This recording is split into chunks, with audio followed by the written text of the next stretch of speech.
Well, I'm doing it. I'm going to rank Taylor Swift albums today. So, for all my friends in the vinyl community that are diehard music fans, skip this video. It's not for you. I don't want to hear in the comments, Taylor Swift sucks. I know that's what you think. Skip this video.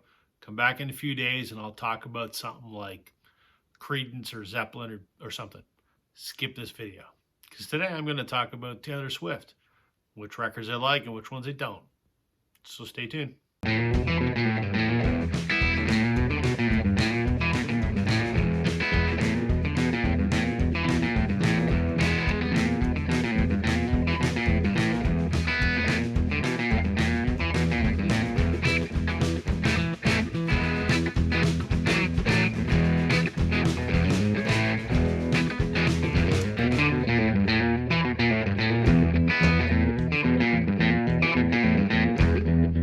Welcome to Northern Revolutions. I'm Rob.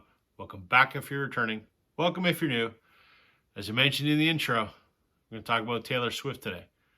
At great risk to my reputation in the YouTube vinyl community, I am going to rank Taylor Swift albums. Am I a Swiftie? Yeah, hell yeah. I'm 45 years old. I'm a guy, but yeah, I love Taylor Swift. I don't have a problem with that. So let's rank her albums. Number 10. Might be a controversial pick for last. This is my wife's favorite Taylor Swift album by a landslide. I can't get into it. Here we go. Reputation. Not a fan of this record. Are there some good songs in here? Yeah. Don't Blame Me. Fantastic. Maybe one of my favorite Taylor songs. Getaway Car. Awesome. But for some reason, I've never connected with this album. I love what she was doing with this. This is pissed off Taylor, and I think that's awesome. But I just never connected with it. I think to me it feels overproduced. I also, and this is probably me showing my age, there's some songs in there I don't like. Endgame, for example. Ed Sheeran's fine. Some guy named Future, don't know who that is, some rapper guy. Doesn't appeal to me at all. It kind of really turns me off of this record, to be quite honest. So, not that it's bad. I don't connect with it, and I never listen to it. So, my number 10 is Reputation. Number 9 is one I think most people tend to rank near the bottom. It's her self-titled release from 2006. It's pretty basic pop country. It's fine. I don't think it's great. It's not well recorded. But when I look back on this and I go, this was an album by a 15-year-old. And then I think to myself, holy shit, well, then good for her. Obviously, some songs in here that really earned her recognition. Teardrops on My Guitar, Tim McGraw, Our Song. I mean, to think that she wrote those at 15 years old in high school is incredible. I will be very intrigued when she comes in with Taylor's version of this record. But for me, it's just kind of blah and not great recording. But it's done by a 15-year-old, so hats off, Taylor. Number 8, the follow-up from 2009, Fearless. Good record. This was the one that made her a big star. Great songs in here. 15, Love Story, You Belong With Me. I like it. It's a good pop country record again, but a little more sophisticated than the first one. But of course, I have to comment on Fearless Taylor's version, which was the re-record that came out 2021. Excellent. It's the same songs as the original release plus some stuff from the vault. It's a much better recording, better quality musicians, and most importantly, her voice is greatly improved. This is 15 years later, or 12 years later. Her voice is much stronger, much fuller. Uh, as much as I enjoy Fearless, this is the version to go with. Number 7,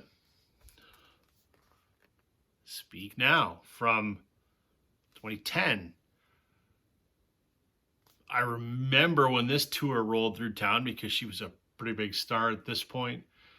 Mine, Sparks Fly, Back to December, Dear John, Mean, Better Than Revenge. Really good songs in here. I like this. I listen to it actually pretty frequently. But Speak Now, Taylor's version, again, the one to go with. Same as with Fearless. Much better recording. It sounds richer. It sounds more dynamic. The musicianship on this is better. Better guitar parts. The drums sound better. Her vocals are much better. Yeah, it's got some Taylor's version from the Vault tracks. I'm kind of indifferent on the from the Vault tracks. They're good, but I also can understand why they were left off the album because they're not as good as the ones that were included originally. Still glad to have them nonetheless. Number 6 was actually an album I didn't like when it came out, 1989. I actually initially preferred the Ryan Adams version of 1989, which I have, over this. I felt this was, at the time, I felt this was overproduced. But again, I think that may be just my age because I'm not generally a pop music fan, more of a classic rock, roots rock kind of thing. So for me, this was a little too, but it really grew on me. This is a fantastic album. Bad Blood is my son's favorite song. Ask him, you want to listen to Taylor? Put on Bad Blood, Dad. My son is 7. So I love everything on here. Wildest Dreams, All You Had to Do Was Stay, Out of the Woods, Style. Fantastic, fantastic record. Very much looking forward to Taylor's version of 1989, which will be out this fall. Number 5 for me, Lover. I guess I'm embracing the pop stuff because this is solidly a pop record. But I think her songwriting took a bit of a jump in sophistication from the previous records. There's some songs in here I'm not a big fan of. However, there are some that I think are incredible. Cruel Summer. Wow. The bridge in that song. Wow. Amazing. The Man. That's a great song. And I love it because Taylor takes a lot of shit for, the way she lives her life and whatever. But she's right in that song. If she was a man, it wouldn't be a big deal. So hats off to her. Nothing but respect. Miss Americana and the Heartbreak Prince. Paper Rings, what a catchy song that is. Death by a Thousand Cuts. Yeah, I love this record. From the very first time I heard it, I heard, oh, this is a different Taylor than what I'm used to, and love it. It's great. Love her. Number 4 for me is quite a surprise because I thought that this was my number 1, has been my number 1 forever. And as I was listening to her entire discography this week in preparation for shooting this video, I listened to this and I went, this is not my favorite anymore. I'm shocked. Red. I think Red is a brilliant album. I think it's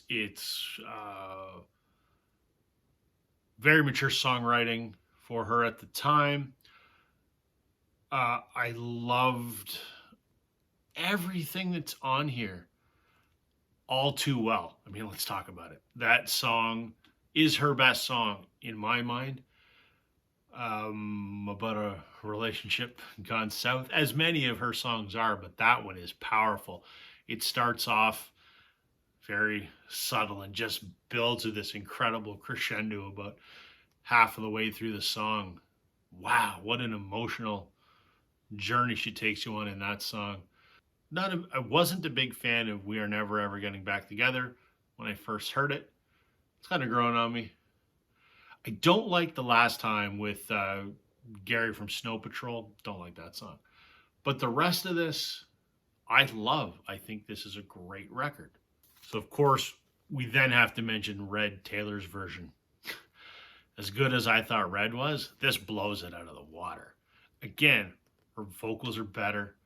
The recording is better. The musicianship is better. Everything about the quality of the Taylor's versions are so much better.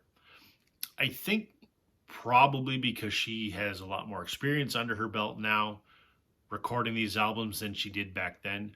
She's got much more of a say in how it's done than she probably did back in the early days. And her voice is so much better than it was back then. And she's got the money to hire anyone under the sun. So she can have the best musicians that money could buy on these albums. So they sound really, really good. The From the Vault tracks are fantastic. Obviously, we have to talk about the 10-minute All Too Well. Wow. I don't know which one I like better, the 10-minute version or the one where she trimmed the fat out, and that was the originally released version. They're both absolutely incredible. My favorite Taylor song, hands down.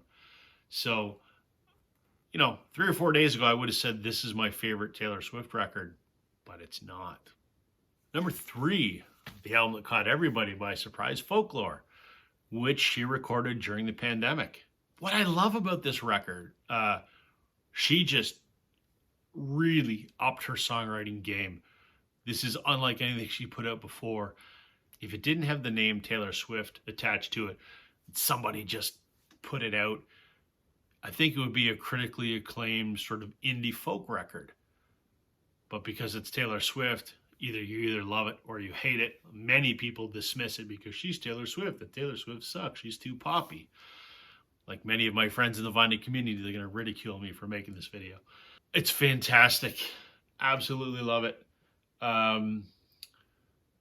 Where do you start? The Last Great American Dynasty, Mirror Ball, August, This Is Me Trying, Illicit Affairs, Mad Woman. Just, there's not a note on this album that I'm not in love with. I think it is bloody fantastic. But as bloody fantastic as I think Folklore is, you really, if you haven't heard Folklore, the Long Pond studio sessions, you have to. This was a Record Store Day release. When she recorded Folklore was during the pandemic in isolation. All of the musicians she worked with recorded their parts remotely, and she assembled them. They did not play the album together until they convened at Long Pond Studios and recorded the entire album again live off the floor. And that's what this is.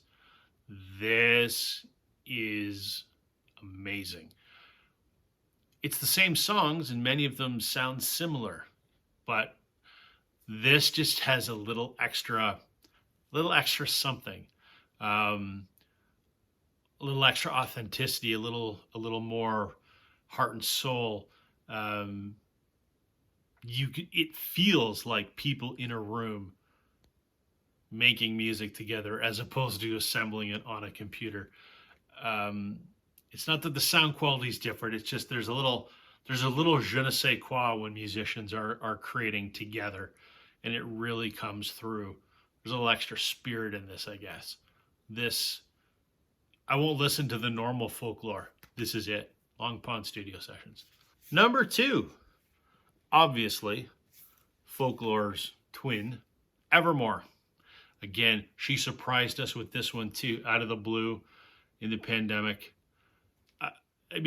Folklore and Evermore are part 1 and part 2. That's really it. I think Evermore is a little more upbeat, but it's still that same sort of rustic indie folk vibe to it. Champagne Problems, love that song. 'Tis the Damn Season. Nobody No Crime, that's a fun song. Again, like Folklore, I love everything on this, which obviously leaves number 1 as Midnights. I mentioned with Folklore and Evermore that I thought she had really upped her game in terms of songwriting. Well, she upped herself again with Midnights. It is, I think of Folklore, Evermore, and Midnights as sort of like the Three Musketeers. Well, it's like Folklore and Evermore are twin sisters, and this is their slightly younger sister. This is wonderful. It has that Folklore Evermore vibe with a lot more polish on it. Um, the songwriting is a little more sophisticated. The production is a lot more sophisticated. It's a very sort of ethereal pop record, but it's moody as well in the same way that Folklore and Evermore are. Antihero, probably my second favorite Taylor Swift song. Snow on the Beach, vigilante shit. Who hasn't seen that on the Eras tour? Good Lord. Karma. Not a bad note on this record either. It's just the exponential growth over the last few records. I'm just absolutely in awe of this woman. This is a fantastic record. This probably in my top 20 records of all time. That's how much I love Midnights. There you go, folks. That's what I think of Taylor Swift's studio discography. Let me know in the comments, what's your top 10? Be curious to see what that is. And for all my friends in the vinyl community that have stuck around, don't leave your crap in the comments because I already told you this video is not for you. Thank you, everybody, for watching. Catch you on the flip side.